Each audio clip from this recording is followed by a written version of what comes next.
This channel is proudly sponsored by the Demon Ninja Kickstarter, a tabletop RPG of horror and redemption in a dark Japan. Please check out the links in the description and in the pinned comment. Here's a promo to the Kickstarter.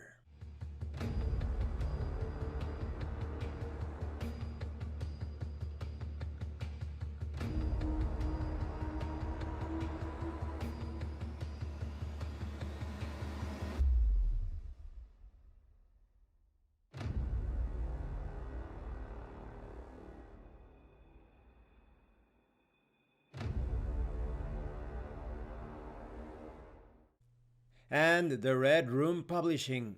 Please check out the link to their store also in the description and in the pinned comment for exclusive tabletop RPG products you will find nowhere else. Hi, welcome to this part of my review featuring Casting the Runes.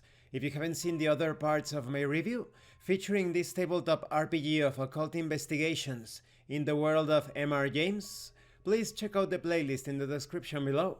This time we are going to talk about gathering clues. So what are clues?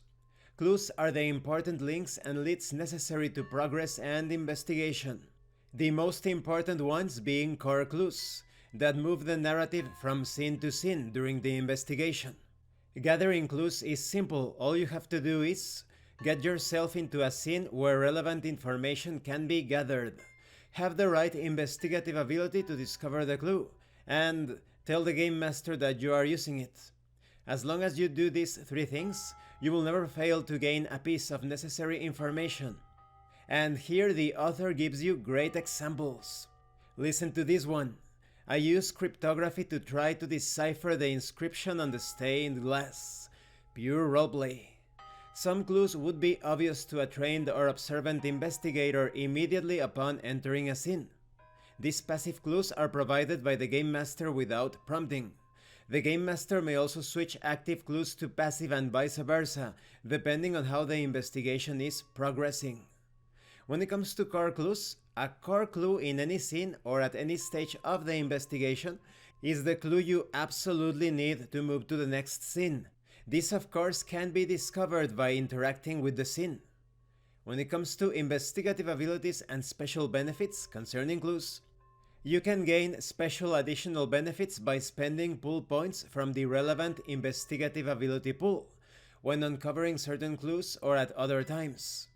Each benefit costs either 1 or 2 points from the relevant pool, depending on the difficulty of the additional action and the scope of the reward.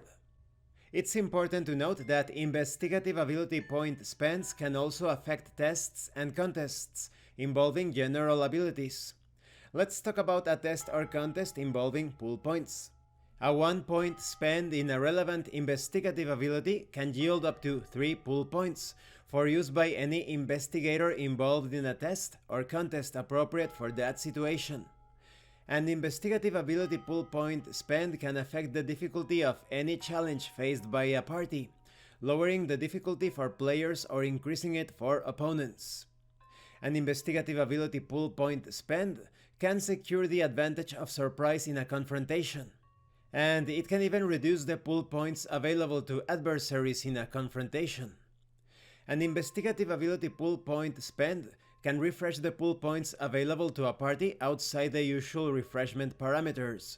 And even though you have the core clues and other less relevant clues when it comes to moving from scene to scene, there could also be inconspicuous clues.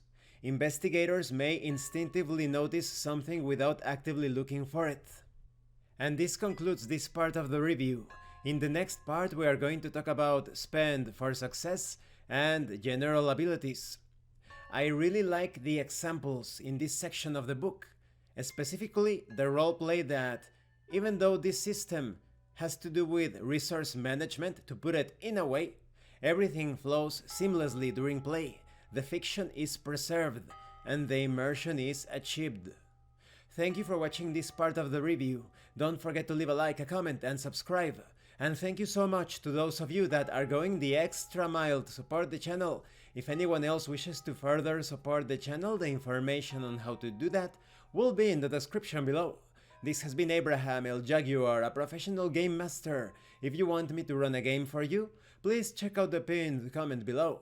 And remember, master roleplay and you will master the game. Once again, thank you and see you later.